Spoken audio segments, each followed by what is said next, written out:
सर्व कार्यकर्त्यांना नागरिकांना विनंती आहे, थोड्याच वेळात कार्यक्रमाला सुरुवात होती आहे।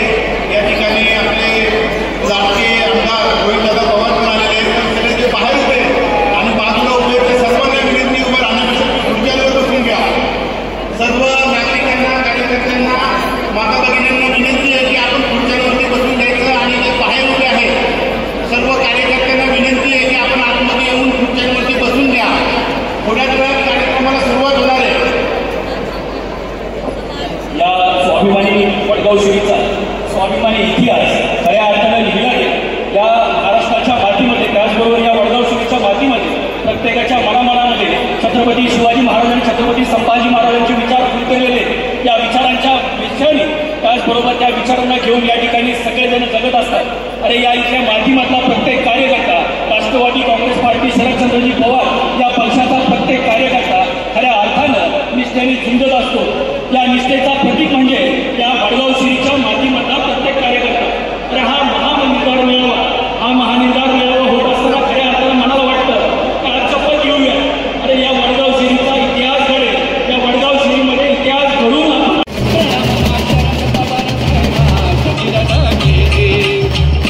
राजकारणातील कृषितुल्य असलेले माननीय पवार साहेबांनी अनेक वरिष्ठ पदे भूषवली आहेत।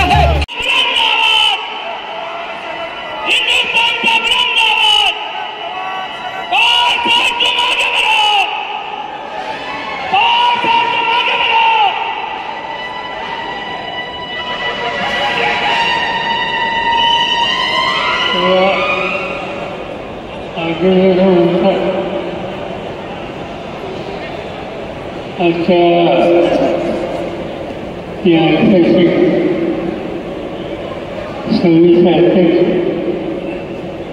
या शिवाजी काँग्रेस पक्षाच्या विविध शाखांचे अध्यक्ष प्रशांत जगताप यांनी देशाच्या संसदेमध्ये जवळपास 12 वर्ष अतिशय उत्तम कामगिरी केली। माजी खासदार वंदना पैसा मुंबईमध्ये एका सभेचं निमित्त दोन पाऊस होता आणि मला चिंता होती की इथे सभा होणार का नाही, पण कालच देशाचे प्रधानमंत्री पुण्याला यायचे होते, पण पाऊस आला त्यांनी पुण्याचा दौरा रद्द केला।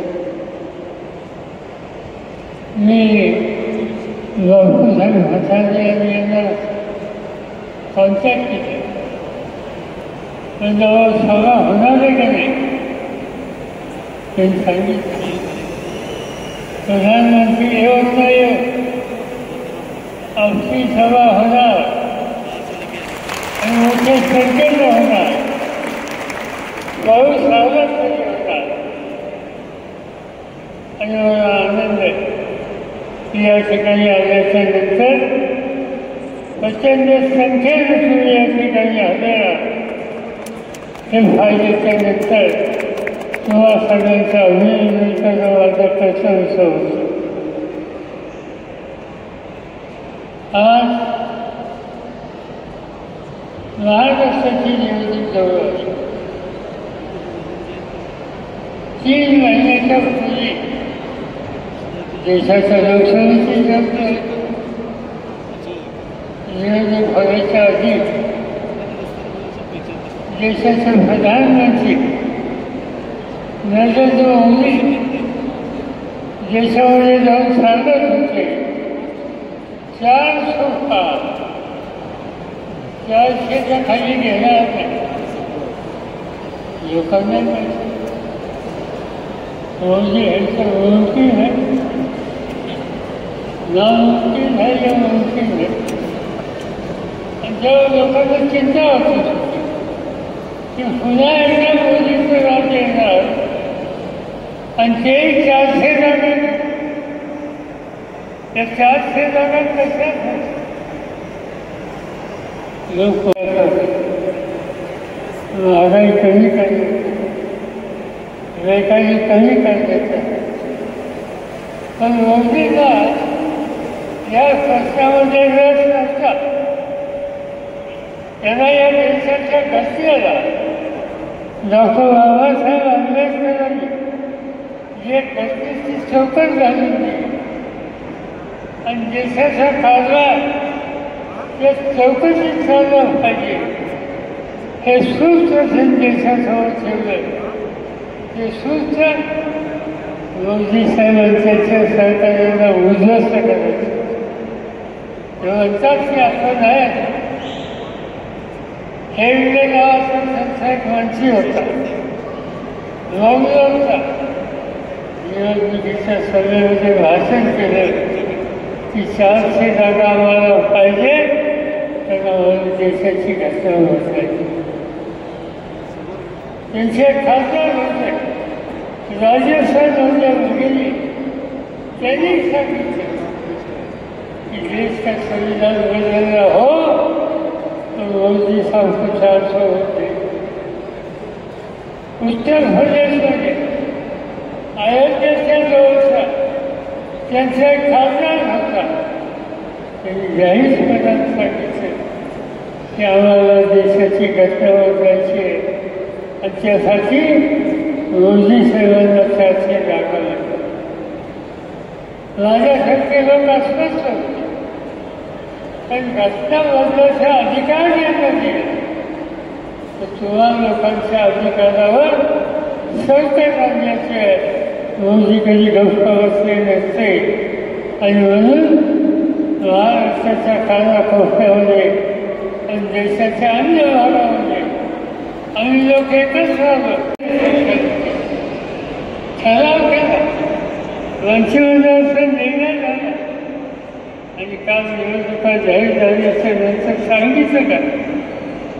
सांगितलं काश्मीर आंदोलनाला वेगळं, महाराष्ट्र वेगळं. एकाच वेळेला सगळ्या निवडणुका घ्यायचं धोरण जाहीर केलं. मग काय या ठिकाणी वेगळी भूमिका घेतली?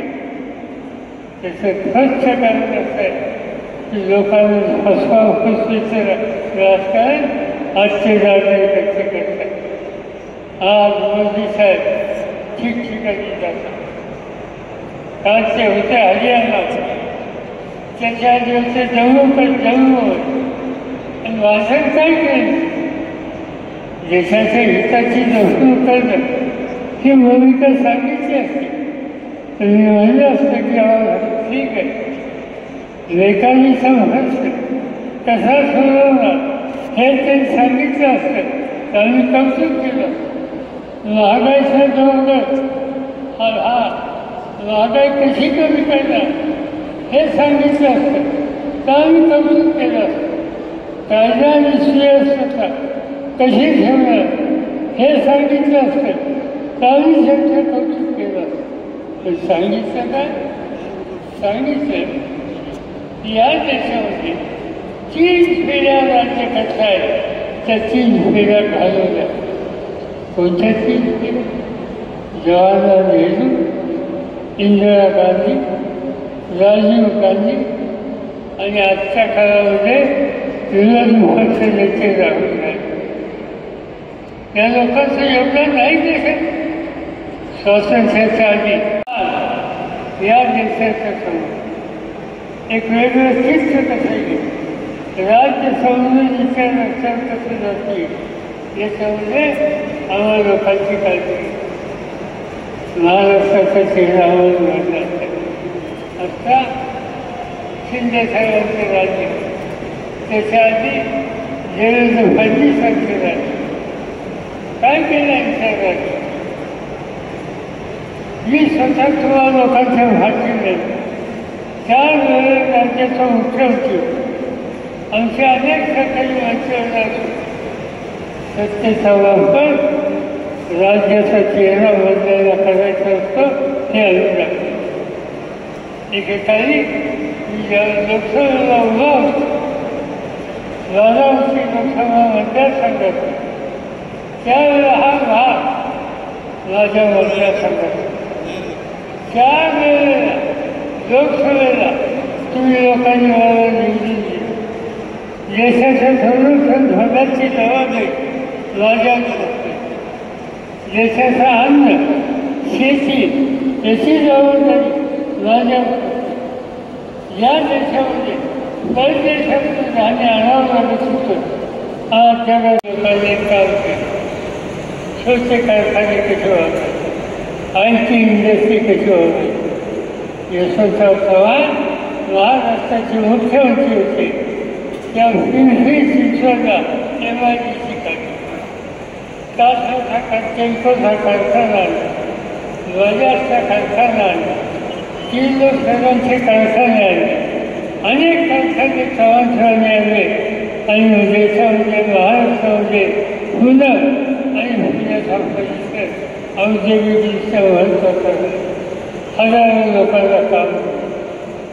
माझ्याकडे महाराष्ट्राची सूट चालू. आम्ही वेगळ्या दिशेला महाराष्ट्राला न्यायसाठी केलं. मला असंच आहे, नानासाहेब नवले म्हणून आमचे सहकारी होते. खासदार संत तुकाराम साखर कारखाना येथे संस्था होती आणि ते कारखाना काढायचा ठरवलं. कुठं हिंजवडी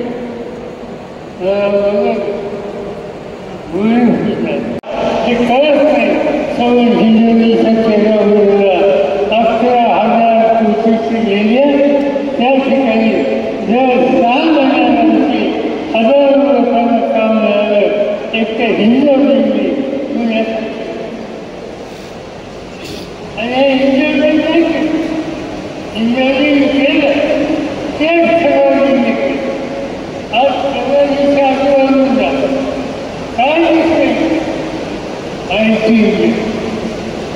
आज हजारो लोक एकेकाचे आमचे सगळे तुम्ही पछाडले असते, तुम्ही गळाले असते, तुम्ही आणले असते.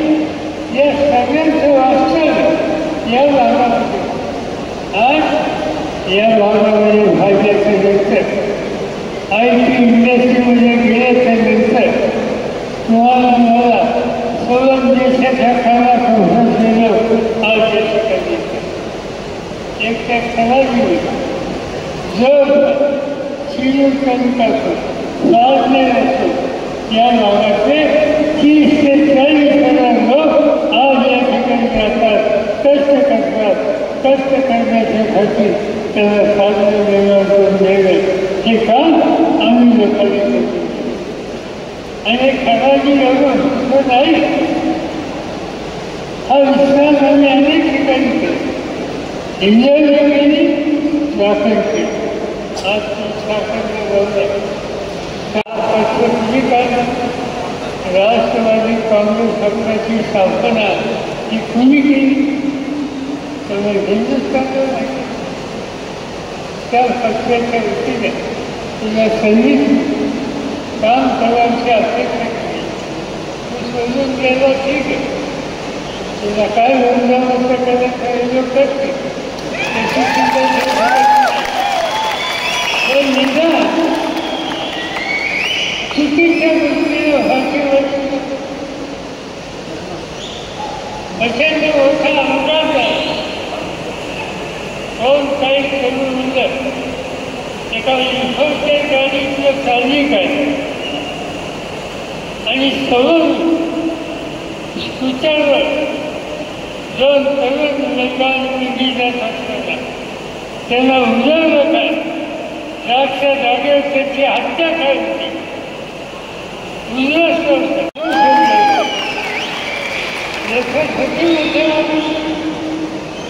कसं मागितली ती राष्ट्रवादीच्या नावाने मागितली. कसं मागितली शरद पवारच्या नावाने या ठिकाणी मतं मागितली आणि लोकांनी श्रद्धेने मतदान केलं.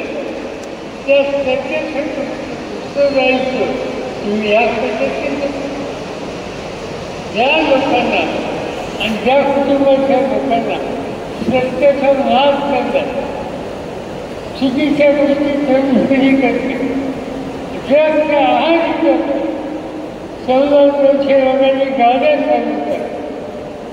सर्वांना उद्ध्वस्त करतात अशा लोकांच्या भाजीची तुम्ही वेळ असतात आज आमदार दमदार नाही शहरात वाटली पाहिजे लोकांचा भक्तीने सामान्य माणसाचं जीवन उद्ध्वस्त करतात जे पुढे असतील त्यांच्या मनसेला लक्ष असते तर अशा लोकांच्या खबरनी काय निकाल घेतात हे बघितलं पाहिजे माझ्या वाचनामध्ये पुण्याचं पोलीस आयुक्त पुण्याचं पोलीस आयुक्तांनी जाहीरपणे वेळेसमध्ये सांगितलं की या ठिकाणी अग्रवाल यांना मदत करण्यासाठी अनेकांनी प्रत्यक्ष अप्रत्यक्ष भागानं गरज केली त्यांच्याबद्दलची कारवाई केली जाईल आणि त्याच्यामध्ये सांगत असताना सांगितलं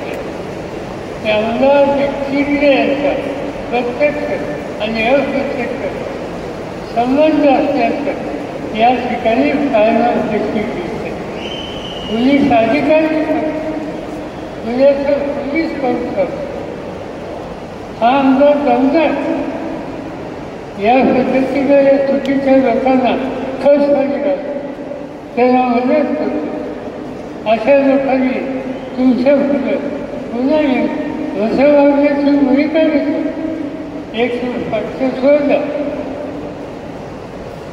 लोकांना दिलेला शब्द मोडला या पक्षाचा निकाल तुम्ही आला आज फक्त घेऊन करून गेलं म्हणजे गमती केलं फळायचं फळ फक्त घेऊन फळ खून घेऊन फळ आणि आता पुन्हा एकदा तुमचं होतं थोडंसं वागण्यासाठी मी तुम्हाला एवढं सांगतो आम्ही लोकांनी सांगतो आणि आम्ही म्हणजे मी स्वतः राष्ट्रवादी काँग्रेसचं सैनिक करा दुसरं उद्धव ठाकरेंच्या नेतृत्वाखालची शिवसेना आणि तिसरं काँग्रेस पक्ष नाना पटोले यांच्या नेतृत्वाचा काँग्रेस पक्ष या तिन्ही पक्षाचे लोक एकच लागतात महाराष्ट्र विकास आघाडीची स्थापना केली त्या महाराष्ट्र विकास आघाडी या आघाडीचा एक सहकारी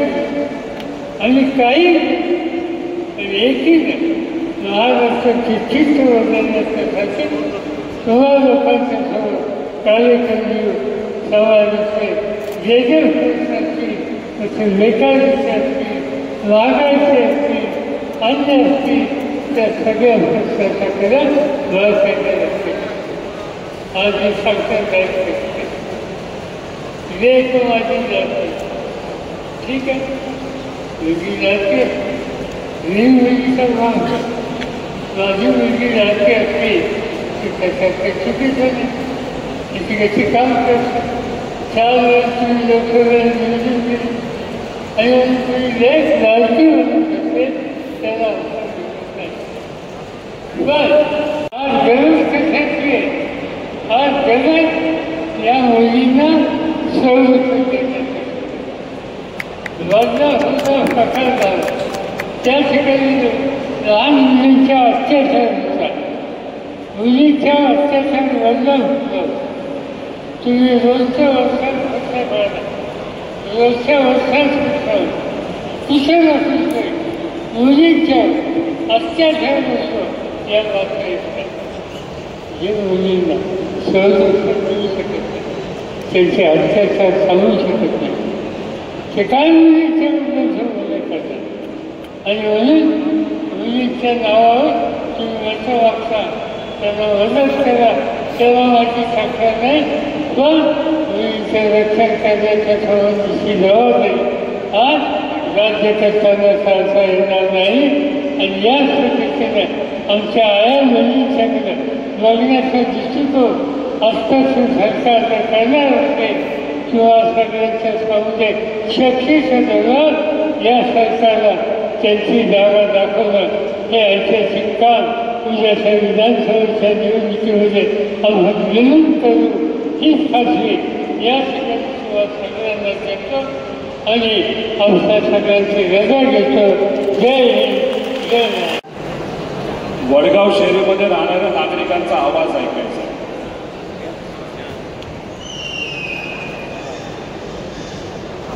मी जेव्हा काय रामकृष्ण हरी म्हणेल तेव्हा तुम्ही काय म्हणणार? महाराष्ट्राच्या कानाकोपऱ्यामध्ये मी जातो, तिथे असणारा उत्साह आणि तिथे असणारा आवाज हा खूप मोठा असतो. आज जरा वडगाव शहरीचा आवाज आपण ऐकू. रामकृष्ण हरी. या भागामध्ये महाराष्ट्राच्या कानाकोपऱ्यातून सर्व स्वाभिमानी लोक राहायला आलेली आहेत. त्यामुळे अख्खा महाराष्ट्र आमच्या सर्वांसमोर बसलेला आहे. आणि स्वाभिमानी महाराष्ट्र जर समोर असेल तर एवढा कमी आवाज नसतो. महाराष्ट्राचा आवाजासमोर दिल्ली सुद्धा चुकते हे आपल्या सर्वांना माहिती आहे. रामकृष्ण हरी. आता हात वर करून रामकृष्ण हरी. आदरणीय पवार साहेब आप आगे बढ़ो. आदरणीय पवार साहेब आप आगे बढ़ो. महानिर्धार मेळावा. पवार साहेबांचा वाढदिवस कधी असतो? 12 डिसेंबर. आपलं विधानसभेचं इलेक्शन नोव्हेंबरच्या आसपास होईल, कदाचित 16 नोव्हेंबर. म्हणजे नोव्हेंबर डिसेंबरच्या आधी आलं का नाही आलं? मग आपण सर्वांनी मिळून निर्धार करायचा का पवार साहेबांच्या वाढदिवसानिमित्त 85 आमदार आपल्या पार्टीचे या महाराष्ट्रातून निवडून आणायचे. पवार साहेबांनी एक सेवक म्हणून गेल्या 60 वर्षामध्ये आपल्या सर्वांची सेवा केली, या महाराष्ट्राची सेवा केली. मग पवार साहेबांच्या वाढदिवसानिमित्त मला असं वाटतं की आपण सर्वांनी मिळून या महाराष्ट्रामध्ये महाराष्ट्र धर्म टिकवण्यासाठी, महाराष्ट्राचा विकास करण्यासाठी आपल्या विचाराचं सरकार या महाराष्ट्रामध्ये आणायचं म्हणजे आणायचं. ठरलं का आपलं? फक्त असं बोलून होत नसतं. प्रत्येक आमदार महत्वाचा असतो. वडगाव शहरीमध्ये असणाऱ्या नागरिकांना मी विचारतो, इथून आपल्या विचाराचा आमदार निवडून आणायचा का नाही आणायचा? अहो एवढा कमी आवाज कसा हो? पुढे पैसा आहे, पुढे दडपशाही आहे, गुंडाशाही आहे, मोठी मोठी शक्ती त्या ठिकाणी पुढे आहे. पण आपली खरी शक्ती कोण असेल तर तुमच्यासारखे स्वाभिमानी लोक आहेत, कार्यकर्ते आहेत. त्यामुळे मी तुम्हा सर्वांना विचारतो, या भागातून आपल्या विचाराचा आमदार निवडून आणायचा का? मग ठरलं ना? तुम्ही ठरवलं असेल तर कुणी पुढे आलं, कितीही ताकद लावली, कितीही स्पीडनी गेले तरी आपल्या विचाराचाच आमदार इथून निवडून येणार. फक्त इथून नाही, आजूबाजूला फक्त तुतारीच वाजणार असा विश्वास या ठिकाणी मी व्यक्त करतो. पवार साहेब आणि जयंत पाटील साहेब त्या ठिकाणी ठरवणार आहेत.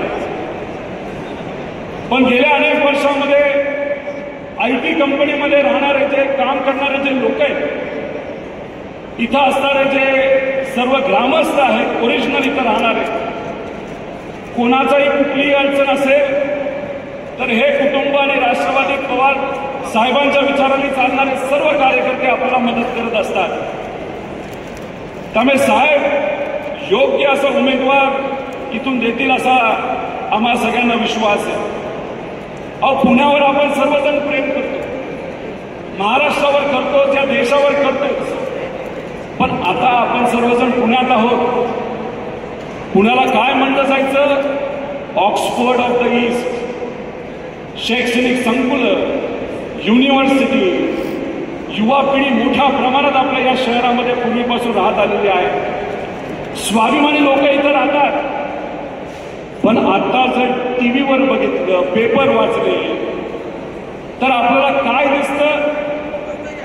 या देशामध्ये सगळ्यात जास्त क्रिमिनल जर कुठं राहत असतील, नाहीतर सगळ्यात जास्त गुंडागर्दी काय लोक करत असतील तर आपल्या या पुण्यामध्ये त्या ठिकाणी आपल्या सर्वांना कुठेतरी दिसतंय.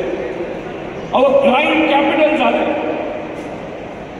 खरं तर भाजपच्या एका नेत्याला असं म्हणलं जातं, पुण्याचे नवीन शिल्पकार. अहो पुण्याचं काय केलं तुम्ही? अहो एक सुद्धा सकारात्मक बातमी या पुण्यामध्ये आपल्याला वाचायला मिळत नाही. अहो राजकारणाची पातळी सुद्धा खालच्या लेवलनी या भाजपच्या नेत्यांनी त्या ठिकाणी घेऊन गेलेले आहेत. अहो लेवल इतकी खाली गेली आहे तर आता टँकर सुद्धा जमिनीखाली जायला लागले अशी या पुण्याची परिस्थिती आज झालेली आहे. अहो आमच्या आधीची पिढी नाही तर आमच्या पिढीतले जे सर्व युवा आहेत मुलांना शाळेत घालतात, शाळेत पाठवतात, कॉलेजमध्ये जातात आणि अपेक्षा असते की चांगलं शिक्षण मिळालं पाहिजे. पण आज बातम्या वाचल्यानंतर कशा प्रकारच्या बातम्या वाचायला मिळतात की या देशामध्ये सगळ्यात जास्त ड्रग्ज, अंमली पदार्थ कुठे विकले जात असतील तर ते आपल्या या पुण्यामध्ये विकले जातात आणि हे प्रमाण गेल्या 10 ते 11 वर्षांमध्ये वाढलेलं आहे. भयानक अशी बातमी आपण सर्वांनी ऐकली असेल कॉलेजमध्ये जाणाऱ्या एका मुलीच्या बद्दल आणि हे प्रमाण दुर्दैवाने आपल्या या महाराष्ट्रामध्ये आणि या पुण्यामध्ये वाढत चाललेलं आहे आणि याचा खात्मा झाला पाहिजे. फक्त व्हॉट्सअपवर टीव्हीवर येतं याचा विश्वास ठेवून चालणार नाही. आपल्याला आजूबाजूला काय चाललं याचा अभ्यास तिथे करावा लागेल. तुमच्यातले अनेक लोक ग्रामीण भागातले असतील, तुमचे आई वडील तिथं राहत असतील, तुमचे बंधू तिथं राहत असतील, बहिणी तिथं राहत असतील, त्यांना विचारा ग्रामीण भागातली परिस्थिती आज काय. शेतकरी आणि मजुरांची अतिशय वाईट परिस्थिती आहे. कसं तरी घर चालतंय त्यांचं आणि या महाराष्ट्राच्या प्रत्येक व्यक्तीचीच अशी परिस्थिती ठराविक मोठे नेते सोडले तर या राज्यामध्ये भ्रष्टाचार इतका मोठ्या प्रमाणात वाढत चाललेला आहे आणि त्याला जर खऱ्या अर्थाने आळा घालायचा असेल तर आपल्या विचाराचा प्रत्येक उमेदवार आपल्याला निवडून द्यावा लागेल. तुंबलं होतं. दिल्लीतले एक मोठे नेते मोदी साहेब इथे येणार होते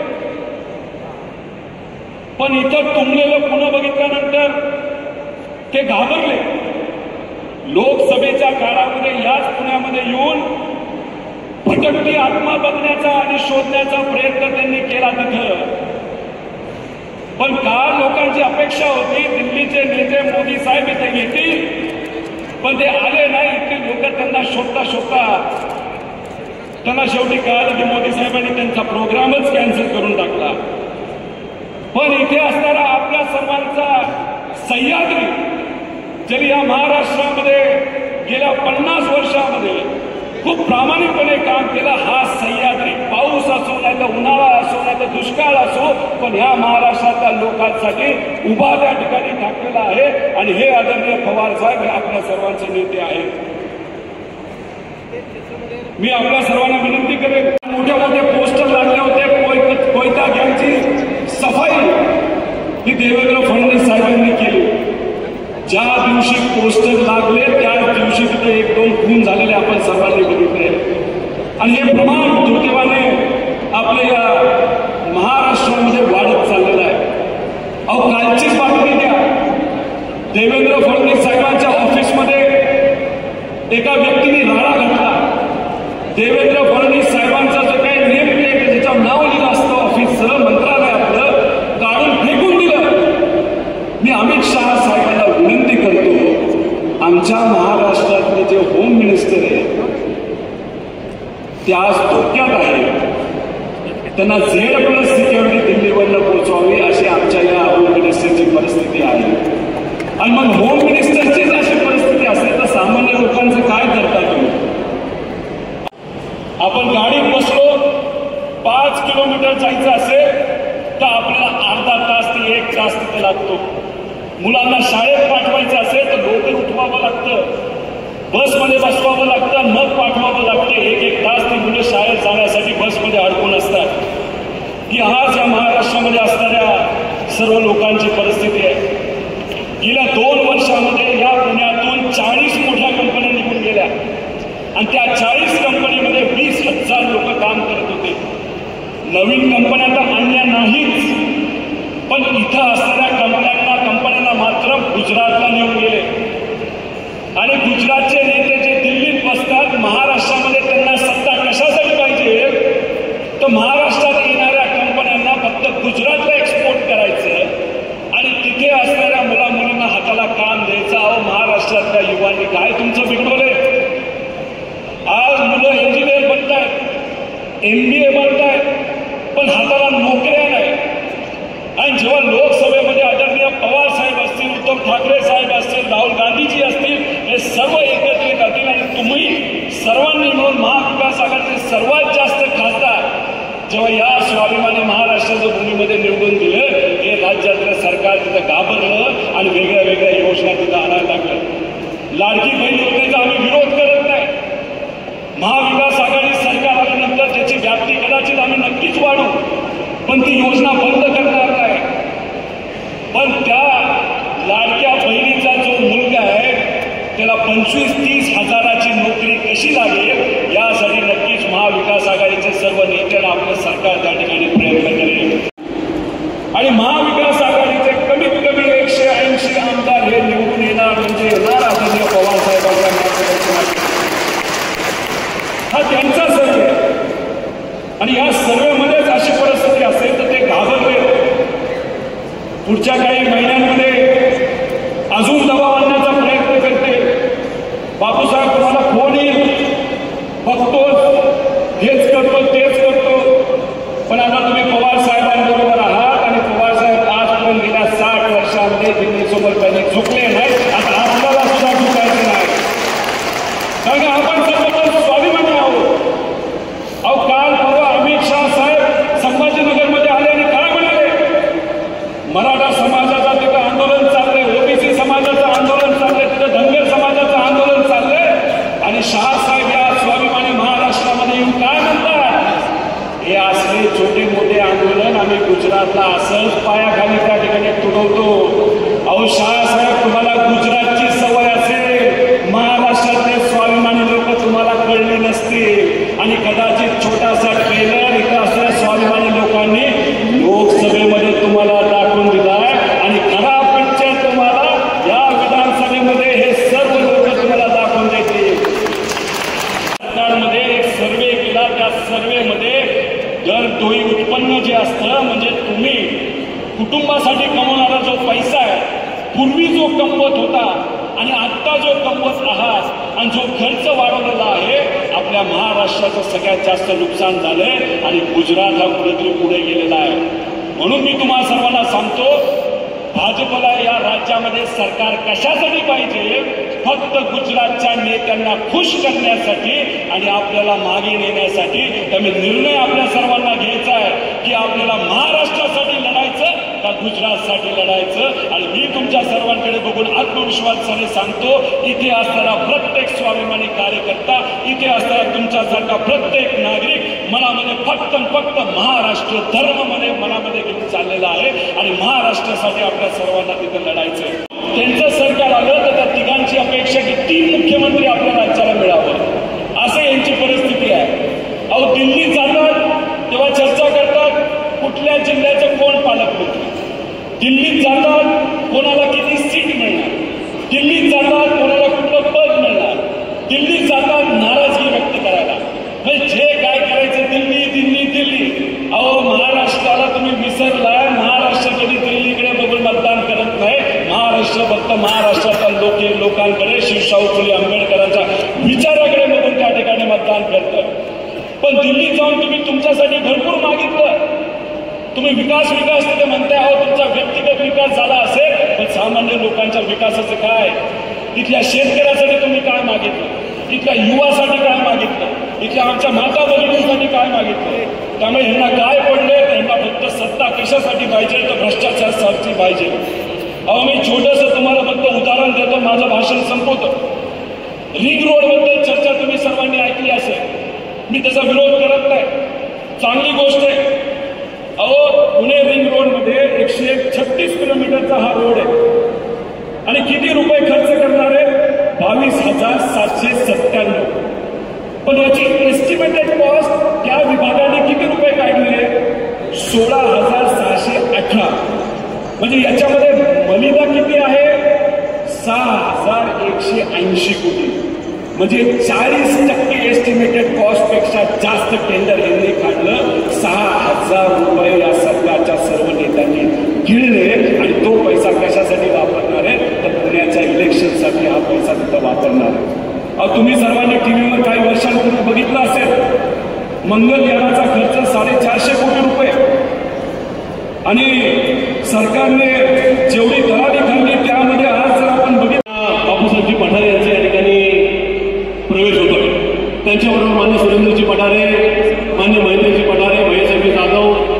संजना काकी पठारे आणि सुमनताई पठारे, किशोरजी बिटकर या सगळ्यांचा या ठिकाणी प्रवेश होतोय. असंख्य कार्यकर्ते आज पवार साहेबांच्या उपस्थितीमध्ये या पक्षामध्ये प्रवेश करतायत. मी त्यांचं पुणे शहर राष्ट्रवादी काँग्रेस पार्टीच्या पुढे मनापासून या ठिकाणी स्वागत करतो. या प्रवेश होत असताना निश्चित आपल्याला येणाऱ्या 47 दिवसांनी विधानसभेच्या निवडणुकीला सामोरं जायचं. मला खात्री आहे की या ठिकाणी हा मतदारसंघ पुणे शहर महाराष्ट्राची तमाम जनता महाविकास आघाडीच्या बाजूने उभी राहील आणि हे महाविकास आघाडीचं सरकार आल्यानंतर मागची 2.5 वर्ष तुम्हाला लोकप्रतिनिधीच्या अभावीचे वंचित ठेवण्यात आलेले आहे. मग तो महानगरपालिकेचा नगरसेवक असेल, जिल्हा परिषदेचा सदस्य असेल, पंचायत समिती नगरपालिकेचा सदस्य असेल, या सगळ्या लोकांच्या निवडणुका महाविकास आघाडी सरकार आल्यानंतर 3 महिन्याच्या आतमध्ये घेईल. त्याच्यामुळे उद्या तुम्हाला नगरसेवक मिळणार आहे. त्याच्यामुळे उद्या तुमच्या परीक्षा सोडवण्यासाठी महाविकास आघाडी सरकार प्रयत्नशील राहील या बाबतीत माझ्या मनात शंका आहे. पण महाविकास आघाडीच्या सरकारला कशासाठी निवडून द्यायचं आहे हा प्रश्न या निमित्ताने आहे. आज वेगवेगळे प्रवेश होत आहे. आदरणीय पवार साहेब योग्य तो उमेदवार येत्या निवडणुकीने नक्की देतील. हा मतदारसंघ कायम पवार साहेबांच्या पाठीशी उभा राहिलेला आहे. मला या ठिकाणी आवर्जून मदत करायचं आहे. याच मतदारसंघाने 1984 साली पवार साहेबांना पहिल्यांदा लोकसभेमध्ये पाठवलं होतं. होय, खराडी असेल, चंद्रनगर असेल, वडगाव शनी असेल, लोहगाव धाराचा परिसर असेल, हा मतदारसंघ पूर्वीच्या काळी बारामती लोकसभा मतदारसंघाचा भाग होता आणि त्यापासूनच्या ज्या ज्या निवडणुका झाल्या त्याच्यानंतर पवार साहेबांनी 2009 सालामध्ये ज्या निवडणुका लढवल्या त्यावेळेस या मतदारसंघाने कायम पवार साहेबांच्या पाठीशी 90% मतदान उभं करण्याचं कामकाज केलं. 2009 साली बापूसाहेब पठारे या मतदारसंघातून निवडून आले. त्यावेळेस का आदरणीय पवार साहेबांना या आणणारा हा मतदारसंघ म्हणून या मतदारसंघाने पवार साहेबांच्या पाठीशी आपलं जन्मत उभं केलं. विचार करून ही सभा इंडोर किती ठिकाणी पावसाचे दिवस होते आणि या ठिकाणी मैदान भिजलं होतं. पवार साहेब मुंबईची सभा उरकून या ठिकाणी आलेले आहेत. या निमित्ताने मी खराडीकरांना वडगाव शहरी मतदारसंघाच्या लोकांना प्रश्न विचारू इच्छितो. काल पुणे महानगरपालिकेने 4 कोटी रुपये खर्च केले होते. होय, पुण्याच्या मेट्रोचं उद्घाटन करण्याकरता नरेंद्र मोदी येणार होते आणि 4 कोटी रुपये खर्च केला आणि ती सभा पावसात मध्ये नरेंद्र मोदींना चिखलामुळे भाषण करता येणार नाही म्हणून कालचं मेट्रोचं नगर या ठिकाणी जे काही उद्घाटन रद्द झालं आणि तुमच्या आमच्या एका रूपाने 4 कोटी रुपये पाण्यामध्ये गेलेले आहेत. एकीकडं भर पावसामध्ये भूकंप झाल्यानंतर लातूरला बसणारा नेता या ठिकाणी बसलेला आहे आणि एकीकडे हाच नेता पावसाची सभा घालवतो.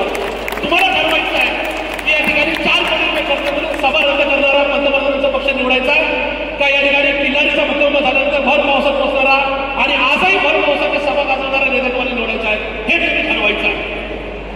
निवडणुका येतात, निवडणुका जातात, नगरसेवक आमदार खासदार निवडून येतात, पण नेमका कुठल्या विचाराच्या माणसाच्या पाठीशी करायचं आहे याचा विचार पुणेकरांनी वडगाव शहरातल्या मतदारांनी या ठिकाणी करायचा आहे. आणि म्हणून येणारी निवडणूक ही तुमच्या आमच्या जीवनामध्ये या ठिकाणी परिवर्तन घडवणारी निवडणूक आहे. आणि मला खात्री आहे की या ठिकाणी या वयामध्ये म्हणजे साहेबांचं वय आमच्यापेक्षा कमी आहे, या वयामध्ये सुद्धा पावसाला न घाबरणारा, या ठिकाणी प्रतिस्पर्ध्याला न घाबरणारा नेता हा आजही या ठिकाणी आहे. आणि म्हणून मला या संदर्भामध्ये जो पण उमेदवार तुमच्या समोर आदरणीय पवार साहेब येतील त्यावेळेस तुम्हाला त्यांच्या पाठीशी उभं राहायचे ही विनंती करायची. या ठिकाणी उद्घाटन करण्याचे ठरले. होय, या शहरामध्ये डिसेंबर 2016ला पहिल्यांदा मेट्रोचं भूमिपूजन झालं. आदरणीय पवार साहेब त्या ठिकाणी उपस्थित होते. आदरणीय पवार साहेबांच्या प्रयत्नामुळे पुण्याला मेट्रो मिळाली आणि त्यावेळेस पुणे शहराचं महापौरपद मी भूषवलं होतं आणि त्याच्यानंतर 6 वेळा हे पंतप्रधान वेगवेगळ्या मेट्रोच्या एका रूटच्या उद्घाटनाला आले. होय, ही लाजिरवाणी गोष्ट आहे की 2 किलोमीटरचं उद्घाटन करायला एखाद्या मेट्रोचा 20 किलोमीटरच्या टप्प्याचं एका उद्घाटन करायला पंतप्रधान येत असतील तर त्यांचं स्वागत आहे. पण 2-2 किलोमीटरच्या रूटच्या उद्घाटनाला जर पंतप्रधान येत असेल तुम्ही आम्ही त्यांना सांगितलं पाहिजे की तुम्ही आम्हाला बावळट समजू नका. पुणेकर सुज्ञ आहेत. देशाच्या विश्वाच्या एका पातळीवर पुणेकरांना सुज्ञ आणि हुशार म्हणून समजलं जातं. त्यामुळे असे पंतप्रधान जो तुमच्या आमच्या पैशाचा अपव्यय करतो त्यांच्या पक्षाला त्यांच्या मित्र पक्षाला तुम्ही निवडणार का हा प्रश्न या निमित्ताने तुम्हाला करायचा आहे. आदरणीय पवार साहेब या राज्याचे मुख्यमंत्री असताना किंवा देशाचे परमपूज्य डॉक्टर बाबासाहेब आंबेडकर असतील, आपला आराध्य दैवत छत्रपती शिवाजी महाराज असतील, त्याच्याचा एकही पुतळा त्यावेळेस टेक्नॉलॉजी नसताना उभं केलेला असताना सुद्धा कधी त्या ठिकाणी कोसळला नाही. पण अलीकडचं खोके सरकार ज्याला छत्रपतींच्या पुतळ्यामध्ये सुद्धा पैसे खायला आवडतात त्यांच्या उमेदवारांना तुम्ही या वडगाव शहरी मतदारसंघातून निवडून देणार का हा प्रश्न या निमित्ताने तुम्हाला करायचा आहे. होय, या मतदारसंघामध्ये बापूसाहेब पठारे नगरसेवक किंवा आमदार असताना स्टँडिंग कमिटी चेअरमन असताना पवार साहेबांच्या विचारांनी पुणेकरांनी या ठिकाणी परिवर्तन केलं. त्या काळामध्ये भामा आसकडे मान्य झाला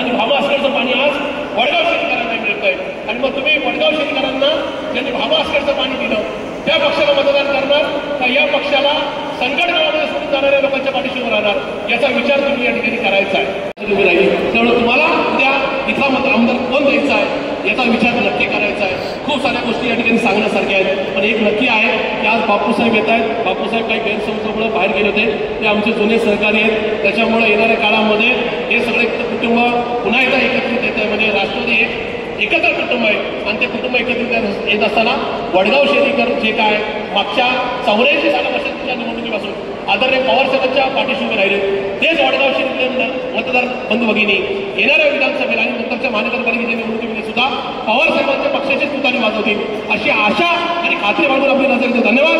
जय हिंद, जय महाराष्ट्र, जय राष्ट्रवादी. निर्धार मेळाव्याच्या निमित्तानं व्यासपीठावर उपस्थित असलेलं आपलं सर्वांचं दैवत, त्या राज्याचे भाग्यविधाते आणि आपल्या सर्वांचं दैवत आदरणीय शरदचंद्रजी पवार साहेब, व्यासपीठावर उपस्थित असलेले तरुणांचं नेतृत्व रोहितदादा पवार, आजच्या कार्यक्रमाच्या निमित्तानं उपस्थित असलेल्या वंदनाताई चव्हाण, जयदेवजी गायकवाड, प्रशांतजी जगताप, या ठिकाणी उपस्थित असलेले सर्व सेलचे अध्यक्ष, भामासकरसाठी पाण्याची योजना राबवली, लष्कर ते खराडी वडगाव शहरी पाणी पुरवठ्याची योजना राबवली. या ठिकाणी आपण बसलेलं इंडोर स्टेडियम आपण उभं केलं. अशी महत्वाची 5-7 कामं सोडली. राणे छोटी मोठी कामं आम्ही सर्वांनी केली असतील, परंतु त्यानंतरच्या 10 वर्षाच्या काळामध्ये जे काही कामं आहेत ती या ठिकाणी प्रलंबित राहिलेली आहेत. आपण 100 बेडचं हॉस्पिटल 12 वर्षापूर्वी सर मंजूर केलं, परंतु 12 वर्षामध्ये ते हॉस्पिटल आजही पूर्ण झालेलं नाहीये. 12 वर्षापूर्वी आपण ITI मंजूर केला, त्या दोनही मंजुऱ्यामध्ये आपण कंपाऊंड केले, सातबारे केले, सर्व काही केलं, सर्व पदाच्या मंजुऱ्या केल्या, परंतु ITI सुरू होऊ शकली नाही, तरुणांना रोजगार मिळू शकला नाही. आणि म्हणून आपल्या भागामध्ये ITI आपण असता, परंतु त्याचा उपयोग आपल्याला आज होत नाही. मराठीच्या परिसरामध्ये आपल्या मार्गदर्शनाखाली IT पार्क उभं राहिलं आणि या IT पार्कला सर्व सुविधा देण्याचं काम आम्ही मंडळीने या ठिकाणी केलं. मग कल्याणी नगर असेल, विमाननगर असेल, खराडी असेल, या मतदारसंघामध्ये येरवडा असेल, या भागामध्ये IT सेंटर उभं राहिलं. आणि म्हणून या मतदारसंघातल्या बांधवांना, भगिनींना आज जर आपण पाहिलं असेल तर रोजगाराची संधी मिळालेली आहे, या ठिकाणी व्यवसायाची संधी मिळालेली आहे आणि सर्वांना त्या ठिकाणी उत्पन्न वाढलेलं आहे. साहेब, ही सर्व सुबत्ता येत असताना आपल्या मार्गदर्शनाखाली केलेलं काम असेल किंवा आपला आशीर्वाद असेल, म्हणूनच आज या मतदारसंघाचा कायापालट करण्याचं काम आमच्या सरकारला करता आलं. परंतु मागच्या 10 वर्षामध्ये आम्हाला संधी मिळाली नसेल. परंतु आज जर आपण वातावरण या मतदारसंघामध्ये पाहिलं तर तुतारी या चिन्हाची एवढी गजबजा झाला, यात प्रत्येक जण आम्हाला भेटल्यानंतर सांगत असतो की तुतारीचं वातावरण फार भारी आहे आमदार साहेब. आम्ही सांगत असतो की आपला आशीर्वाद आमच्या पाठीशी असू द्या, आम्ही मंडळी आपल्या बरोबर आहे. आपल्याला या पुढच्या काळामध्ये कुठलंही काम असेल, कुठलीही अडचण असेल, आम्ही या मागच्या काळामध्ये आपल्या सर्वांना बरोबर घेऊन या भागाचा, या मतदारसंघाचा विकास करत असताना चांगल्या पद्धतीने काम केलेलं आहे. या ठिकाणी आता सुरेंद्रजी सांगितलं की आमच्या कुटुंबामध्ये माझे वडील या गावचे 25 वर्ष सरपंच होते, माझे भाऊ 10 वर्ष होते, मी 5 वर्ष होतो. त्यानंतरच्या काळामध्ये जिल्हा परिषदचा सदस्य मी झालो, त्यानंतरच्या काळामध्ये नगरसेवक झालो, शहरामध्ये टक्केवारीमध्ये पहिला आलो, त्यानंतरच्या पुन्हा नगरसेवक 2007ला झालो, शहरामध्ये 1 नंबरच्या मताधिक्याला मी निवडून आलो आणि शहरामध्ये नावलौकिक आमच्या कुटुंबाचा निश्चितपणाने त्यावेळेस झाला. मधल्या काळामध्ये आमचा पुतण्या पंचायत समिती सदस्य झाला, परंतु दुर्दैवानं तो आज आमच्यामध्ये नाहीये. माझे ज्येष्ठ बंधू मार्केट कमिटीचे सभापती आपल्याच अधिपत्याखाली झाले. माझे ज्येष्ठ बंधू 15 वर्ष मार्केट कमिटीचे सदस्य म्हणून आणि 15 वर्ष कृषी उत्पन्न बाजार समितीचे सदस्य म्हणून या ठिकाणी काम केलेलं आहे. माझा पुतण्या नगरसेवक महेंद्र पठारे यांनी 10 वर्ष पुणे महानगरपालिकेमध्ये काम केलं. माझ्या पत्नी संजीला पठारे यांनी 10 वर्ष नगरसेवक म्हणून काम केलं. या ठिकाणी त्याचप्रमाणे आमची पुतण्याची बायको ज्यांचं आत्ताच सुरेंद्रने सांगितलं की 15 दिवसापूर्वी निधन झालं, आपल्याला आम्ही कळवलं होतं. त्या पुतण्यांची बायको या ठिकाणी 15 वर्ष नगरसेविका म्हणून काम करत होते. आणि अशा आमचा दुसरा नगरसेवक, आमचा चुलत भाऊ महादेव पठारे हा सुद्धा विमाननगर परिसरामधून नगरसेवक झाला. अनेक नगरसेवक घडवण्याचं काम साहेब आमच्या माध्यमातून या परिसरामध्ये झालं. फक्त 21 जागा होत्या, आता 24 जागा या मतदारसंघामध्ये आहे.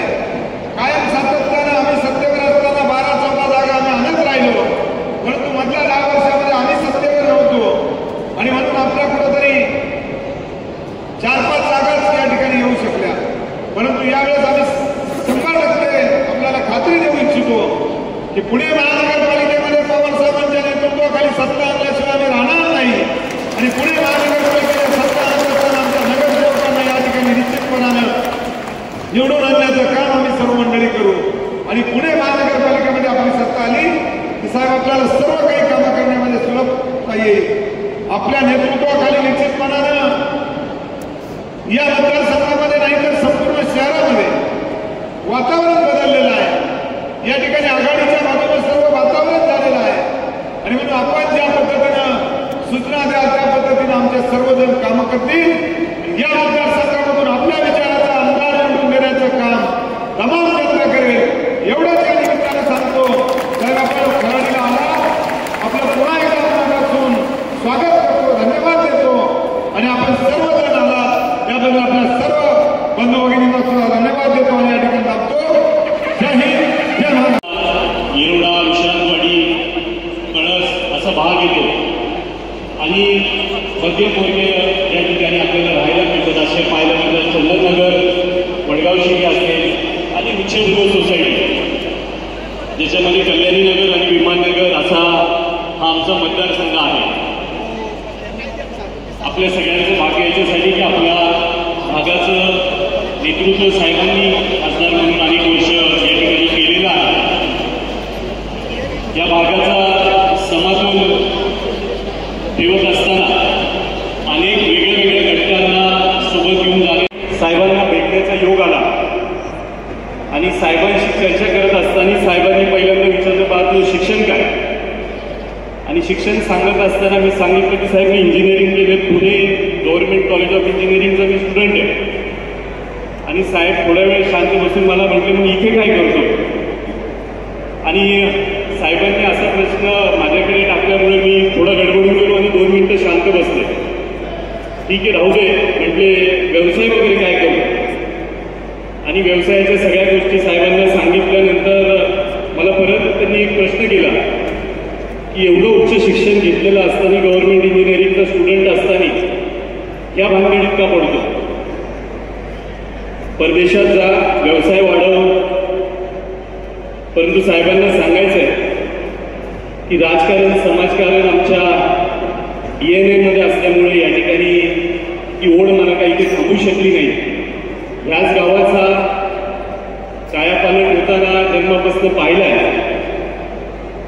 खऱ्या अर्थाने साहेबांना ते उत्तर देत असताना त्याच्या मागची पार्श्वभूमी अशी आहे की माझे आजोबा या गावचे 25 वर्ष सरपंच होते. त्याच्यानंतर 30-40 वर्ष इथे माझे साहेबांशी जरी चुलते बसले, त्यांनी या ठिकाणी नेतृत्व केलं. पुण्यामध्ये असेल, कृषी उत्पन्न बाजार समिती असेल, या सगळ्यांचं गेल्या 40 वर्षापासून नेतृत्व केलं. त्याच्यानंतर वडिलांनी या ठिकाणी ग्रामपंचायत त्यांनी दूर हातात घेतली. त्याच्यानंतर आमच्या महेंद्र गेले 10 वर्ष या भागाचं नेतृत्व करतोय. माझी आई या भागाचं नेतृत्व करते. घरातला हा DNA आमच्या कुठल्याच माझ्या वडिलांच्या आटी बहिणी असतील सगळ्या समाजिक कारणामध्ये आपल्याला पाहायला मिळते. आणि त्याच्यामुळे साहेबांनी विचारलेल्या प्रश्नाचं ते उत्तर होतं की किती शिक्षण असलं, व्यवसाय असले, परंतु समाजकारणापासून, राजकारणापासून दूर थांबणं शक्य झालं नाही. कारण की आमच्या रक्तामध्ये आणि DNA मध्ये या ठिकाणी समाजकारण, राजकारण आहे. त्याच्यानंतरच्या भेटीमध्ये साहेबांनी मला परत तो प्रश्न विचारला आणि म्हटलं की ह्या भानगडीत पडू नको. आणि मी परत सविस्तर साहेबांशी बोलल्यानंतर साहेबांनी सांगितलं की मी जरा माहिती घेऊन तुला सांगतो. आणि माझं भाग्य समजतो की त्याच्यानंतर साहेबांनी 1 वर्षापूर्वी मला सांगितलं आणि माझ्यासारख्या तरुणाला या ठिकाणी असं वाटलं की आपण ज्या सर्वोच्च नेत्याकडे बघून ह्या सामाजिक राजकीय जीवनात पदार्पण करत आहोत, एक वेगळी ऊर्जा घेऊन त्या दिवशी आलो आणि या ठिकाणी तयारी करत असताना आज माझं भाग्य आहे की साहेबांच्या पुढे मला माझ्या आयुष्यातलं पहिलं भाषण करायला मिळतं.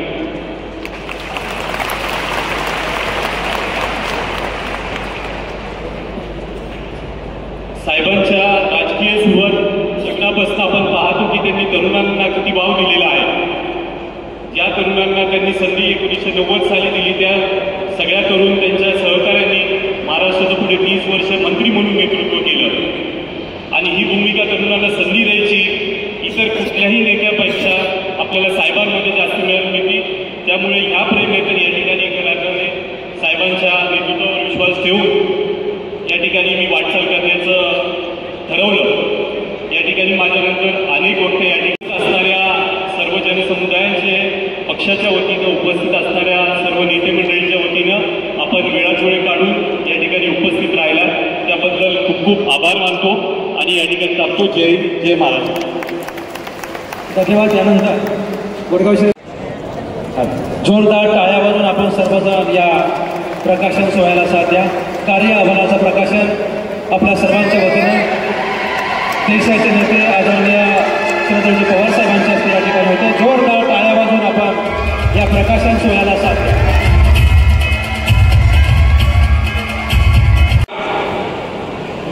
महानिर्धार मेळाव्याच्या निमित्ताने व्यासपीठावरती उपस्थित असलेले आपल्या सर्वांचं दैवत आदरणीय साहेब, माझ्या राजकीय जीवनाची ज्यांनी सुरुवात केली ते आदरणीय व्यासपीठावरती उपस्थित असलेले आदरणीय बापूसाहेब पठारे, या भागाचे युवा नेते आदरणीय सुरेंद्रदादा पठारे, व्यासपीठावरती उपस्थित असलेले महेंद्रजी पठारे, अण्णासाहेब पठारे, व्यासपीठावर उपस्थित असलेले सर्वांची क्षमा मागून व्यासपीठावर उपस्थित असलेले सर्व सन्माननीय व्यासपीठ, या सभेसाठी पुण्यनगरीच्या कान्याकोपऱ्यातून आलेल्या राष्ट्रवादी काँग्रेस पक्षाच्या याच्यावर प्रेम करणारे आमचे सर्व सहकारी बंधू भगिनींनो, पत्रकार मित्रांनो, वडगाव शहरी नगरीमध्ये त्यावेळेस ही सभा या ठिकाणी आलेली आहे. साहेब, आपल्या माध्यमातून लोकशाहीचं एक आगळं वेगळं उदाहरण आपण देशाला दिलेलं आहे. ज्या देशात सत्यमेव जयते होतं हे आपण आपल्या माध्यमातून दाखवून दिलेलं आहे.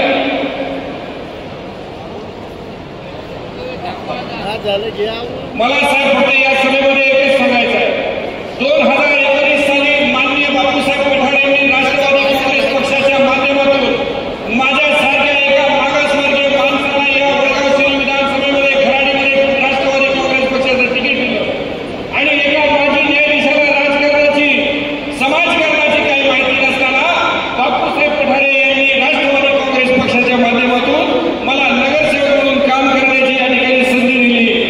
मी जास्त काही